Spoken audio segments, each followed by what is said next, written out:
Hello, Veronica. Welcome back in. It's good to see you. How have things been going? They've been going okay, and I'm very happy to see you again. That is awesome. I'm grateful to see you as well.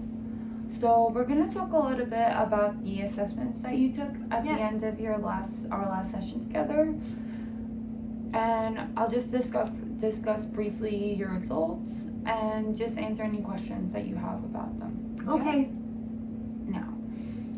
Now, so generally, you answer a lot of the questions, feeling a little bit more on the sad side or guilty side. So is this something that has been brought on by the grief, or is this something you've experienced throughout your lifespan? I think it was through my lifespan, but not as extreme. I think that it all came out. Probably things I was holding inside when he passed, and I realized I did have disorders. Right. Okay. Let's talk about your appetite for a minute. So it says that you have no appetite anymore, but are you eating?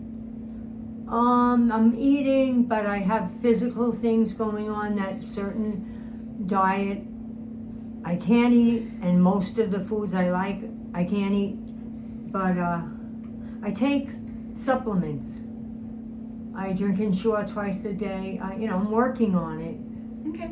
I'm not accusing you of anything. You're No, okay. I know. I just get a little defensive about my weight. I'm sorry. No, there's no reason for sorrow. I just wanted to let you know that I'm here to be supportive and not confrontational.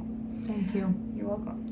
Now, I do think that if you are not already, you're already seeing a primary care physician, right? Yes. Because I would like you to address some of the shakiness and lightheadedness, and like as we discussed, potentially go see a dietitian and nutritionist to see if we can find you some foods you do like that fall in the realm of things that you can eat, that you can be excited to eat.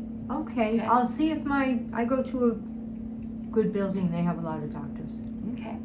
So on this scale, you are rated for severe depression, but I will tell you that you are on the lower end of that. So it was really borderline between moderate depression, but it is considered severe. So that being said, do you have any questions about that? Not really. I'm seeing a doctor about it, a psychiatrist. Good. And that's as far as I was in therapy for the last 6 years. Okay. All right. So that's. I'm glad that you have a previous understanding of this, and we'll work together to come to a resolution regarding your depression as well. Now, for your anxiety, there were a couple of things that stuck out to me as well, as far as the indigestion, feeling shaky. Although those can be signs of depression, they can also be signs of physical health ailments. So before I would rely on the reliability of these scales, I would like to get you evaluated and hopefully get you into a better eating regimen, because I think that would positively affect these. How do you feel about that? I absolutely agree. Because I'm not allowed to eat certain things, so I need to find out how I can replace them. Yeah, that's great. So that's a goal for us then. And so when I tell you, so for this scale, it's to potentially significant depression. I mean anxiety. Are you surprised to hear that as a result? No, not at all. I have physical anxiety also, so. Yeah, and I wonder if that might be, as we spoke about in your previous session, that some of the physical effects of your depression stem from like not being able to eat as much as you normally have. So I think that's something that we can address right off the rip, is getting into a healthier eating regimen for you. And like I said, I think if we you were to do that and go back and look at some of these scales, they would change.